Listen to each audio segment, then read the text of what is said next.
লক্ষ্মীশরণ চা 1890 সালে সর্বপ্রথম এই জমিদার বাড়িটি প্রতিষ্ঠা করে।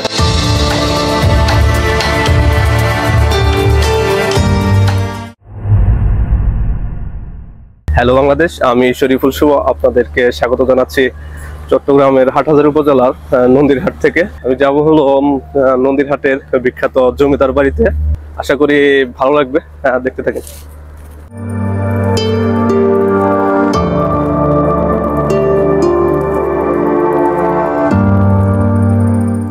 আমি অলরেডি চলে আসছি সত্যসার জমিদার বাড়িতে।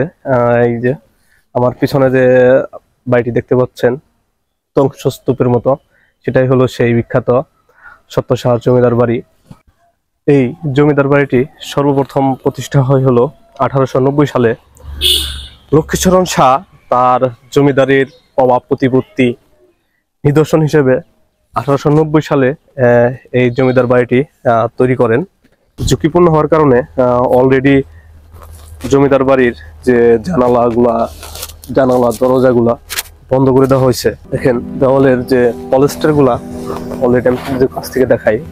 দেখেন এই দেওয়ালের যে পলিস্টার গুলা সেগুলো কিন্তু অলরেডি খসে পড়তেছে, কিন্তু দেওয়ালের যে কারুকাজ সেগুলো খুব সুন্দরভাবে ফুটেছে। দেখলেই বোঝা যায় যে এখানে প্রভাবশালী কারো বসবাস ছিল এই জায়গায়।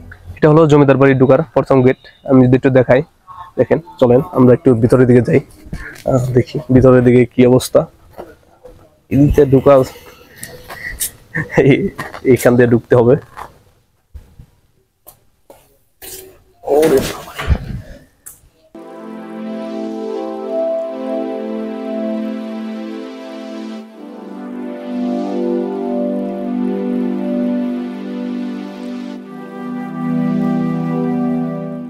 অসাধারণ সুন্দর। এখনো অলরেডি এখানকার যে প্লাস্টার গুলা দেওয়ালের সেগুলা খসে পড়ছে। নিরাপত্তার কারণে জানালাগুলো বন্ধ করে দেওয়া হয়েছে, কিন্তু এখানকার দেয়ালের যে কারুকার্য সেগুলো আপনাকে বিমোহিত করবে। দেখেন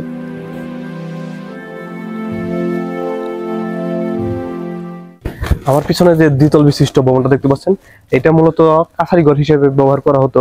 খাজনা সংগ্রহ সহ যে যাবতীয় কার্যক্রমগুলো এই কাছারিঘরেই পরিচালনা করা হতো।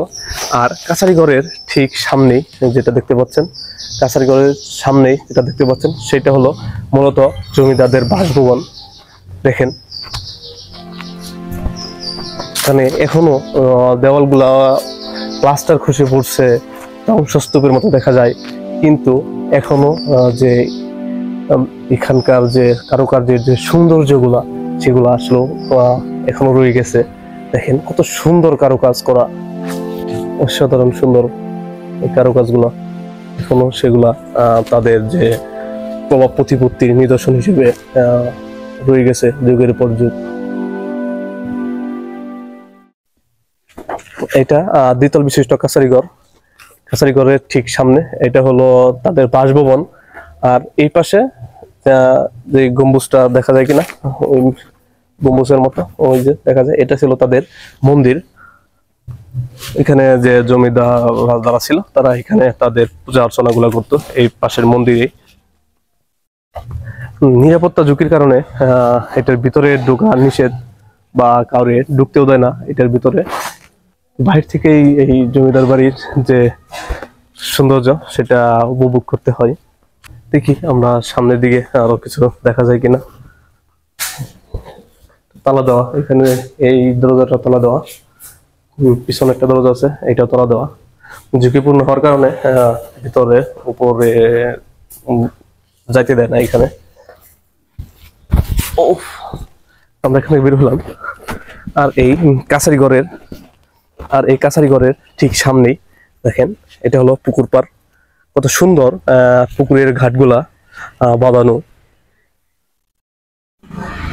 দেখেন কত সুন্দরভাবে এখনো সেগুলা বাঁধানো আছে। এই পুকুরের ঠিক ওই পাশে এটা ছিল শ্মশান। জমিদারের যারা বংশধর যারা মারা গেছে তাদেরকে ওইখানে সৎকার করা হতো। প্লাস এখানে নিজস্ব ইয়েও আছে, চিহ্ন আছে, কে কে মারা গেছে তাদের নাম ফলকগুলো লেখা দেখি এখানে। আর জমিদার বাড়ির এর পাশেই এটা ছিল মূলত রেস্ট রুম, অর্থাৎ পথিক বা যারা আসতো এখানে তারা রেস্ট নিত। আর জমিদার বাড়ির সামনে পুকুরের সাথে যে টিনের চালাটা দেখতে পাচ্ছেন, এইখানেই জমিদারের ঘোড়ার গাড়ি এইখানে থাকতো। আজকে আপনাদেরকে সত্যসাহের জমিদার বাড়িটা দেখানোর চেষ্টা করলাম। আজকে এই পর্যন্তই, আবার দেখা হবে নতুন কোনো ভিডিওতে। আশা করি ভালো থাকবেন, সুস্থ থাকবেন। আল্লাহ হাফিজ।